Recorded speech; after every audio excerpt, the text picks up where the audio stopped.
এ sitting এরা বলা মায়েরই বিয়ে দেয় না,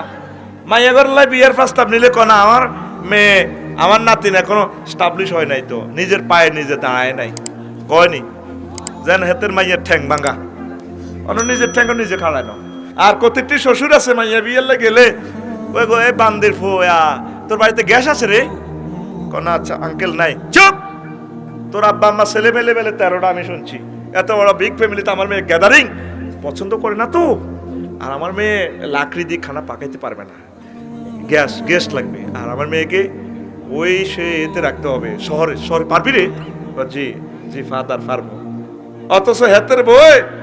হাসকানি জমির বদিল্লার গো বাত্রানছে, ধান লইছে, সুন্দর গৃহস্থ ছিল, আর হেতে হেতের মাইয়ারে নষ্ট করে,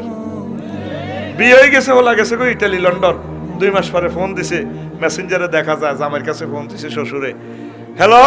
কেমন আছিস রে বান্দির ফো, আসসালামু আলাইকুম, জি ওয়ালাইকুম, বাবা কেমন আছেন,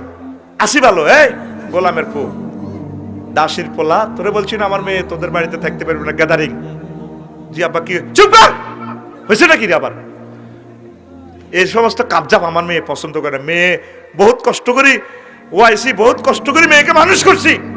তুই মাস শেষে 1 লাখ টাকা দিবি, আমার মেয়ে আমার বাড়িতে থাকবে, পারবি, জি বাবা পারবো, খুদ ফাইল লোকে মাল খায়।